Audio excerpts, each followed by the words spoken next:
God's law number 9. Must all murderers be put to death?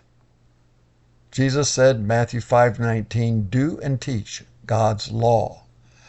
Hello, everybody. I'm Jim McCotter. Welcome. This is the 6th commandment of the 10 commandments. Deuteronomy 5:17 says, quote, you must not murder, end quote. The King James Version reads, quote, thou shalt not kill, end quote. But that is not the best translation. The word murder is more accurate. Furthermore, murder is always wrong, whereas to kill a murderer, as in capital punishment, is always right. There are many verses in both the Old and New Testament confirming justice in killing for capital punishment crimes, murder being one. The Apostle Paul said in Romans 13:4, quote, for the one in authority is God's servant for your good. But if you do wrong, be afraid. For rulers do not bear the sword for no reason. They are God's servant, agents of wrath to bring punishment on the wrongdoers, end quote. A sword has only one purpose. That's to put someone to death. 2 of the many verses for capital punishment in the Old Testament are Genesis 9:6 and Leviticus 24:17. And in the New Testament, Jesus affirmed capital punishment in Matthew 15:4, and the Apostle Paul did in Romans 1:32 and 13:4. To not have swift capital punishment for murder is a crime itself against God, His law, and all civilization. Those who think it does not help to stop crime to have capital punishment for murder need to realize there was a time in the world when there was no capital punishment law at all against any crime. With the first murder, when Cain murdered Abel, God put a mark on Cain so no one would kill him. Without capital punishment in the world, how did that work out for civilization? The entire world civilization, it grew so bad in time that there were only 8 people left on the earth that were righteous. Noah, his 3 sons, and their wives. The world became totally hopeless and lost. Genesis 6:5 through 13, reading in part, it describes, quote, the Lord observed the extent of human wickedness on the earth, and He saw that everything they thought or imagined was consistently and totally evil. It broke His heart, and the Lord said, I will wipe this human race I have created from the face of the earth.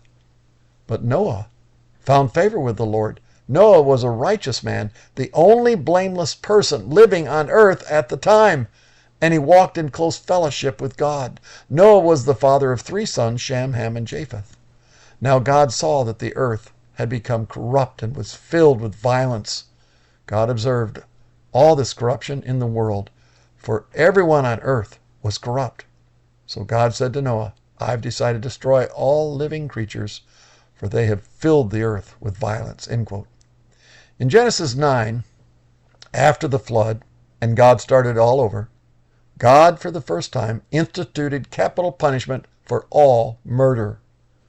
God reinstated it again in the full Mosaic law, as did Jesus reaffirm it in Matthew 15:4 and the Apostle Paul in Romans 1:32 and 13, verse 4. Most nations today now have capital punishment for murder, though some countries use it unjustly.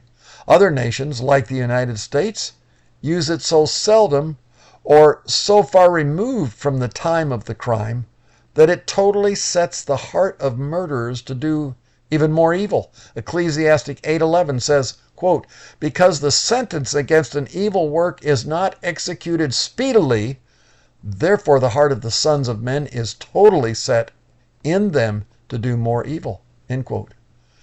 And worse yet, in America today, many murderers have been freed sooner or later after committing murder.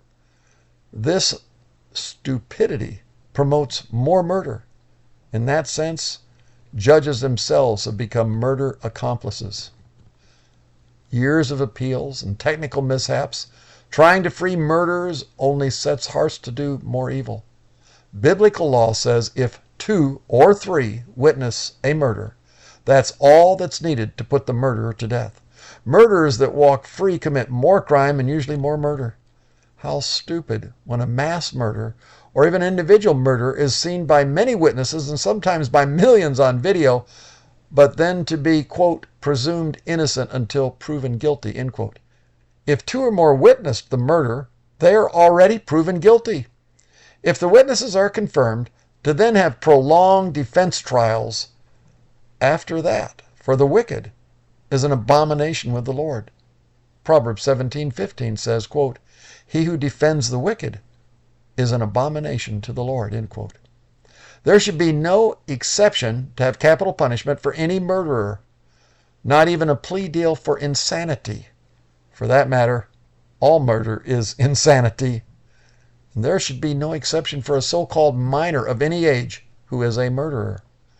The most insane man and the youngest murderer have more intelligence and understanding than animals, or they wouldn't commit murder. Moreover, God said any animal that kills a person must die.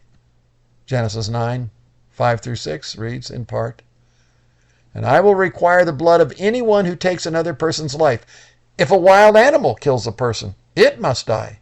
And anyone who murders a fellow human must die. If anyone takes a human life, that person's life will also be taken by human hands. For God made human beings in his own image, end quote. 3 times God says, quote, anyone who murders must die, end quote. God says murder is wrong for 2 reasons. Number 1, they are murdering, quote, a fellow human, end quote. And number 2, they are murdering a human who is made in, quote, God's own image, end quote. The first reason is more than sufficient for capital punishment, to have equal justice. If they murder a human, putting him to death, then the fellow human murderer must be put to death. A human life for a human life, equal justice. To not put the murderer to death is to declare that the innocent victim was of a lower nature, less than human. The second reason to have capital punishment for a murderer is even of much greater reason. A murderer has murdered God's image. A human is the only thing on earth that God made in his image. A murderer has now also defied God himself. He has defied God in 4 ways. Number 1, what God himself made. Number 2, what God made for himself. Number 3, what God made to be like himself. And number 4, putting himself over God himself. God in his law allows pity and mercy in a lot of areas, but never for a murderer. Those who don't support swift capital punishment for any and all murders are themselves accessory to defying God in all the above 4 areas. Proverbs 21:15 says, quote, justice is a joy to the godly, but it terrifies the evildoers.